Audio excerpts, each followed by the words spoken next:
cockroaches, overflowing rubbish, exposed wiring, holes in walls. This is the daily reality for me, actually. This is where I live. And according to consumer rights body Choice, I'm not alone in putting up with some renting bullshit.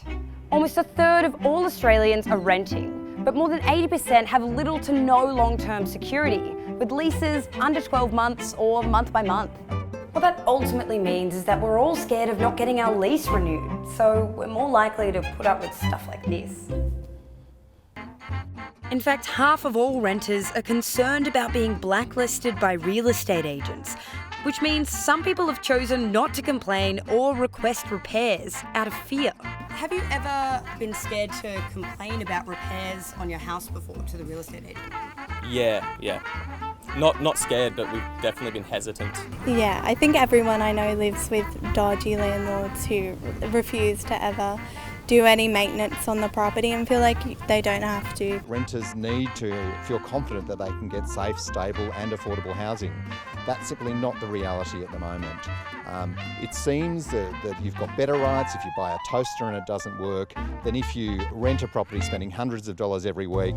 Even more disturbing are cases like university lecturer Devaki Manani. I have experienced discrimination when I've gone into the rental market in terms of people not wanting to give their places to Indians, because there's a real fear that a lot of Indians, or us, if we might ruin the place by cooking curry or whatever. In fact, half of all renters believe they've been discriminated against when applying for a property, and it's not just about race.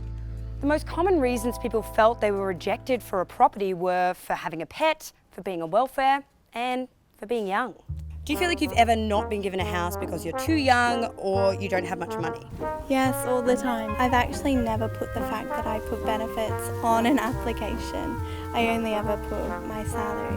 I mean, there's definitely a preference that would exist. Just to add a cherry on the cake of this rental shit sandwich, it turns out we're paying a buttload for these dodgy properties and short leases, especially in the big cities, with more than half of Sydneysiders and Melburnians paying over $300 per person per week.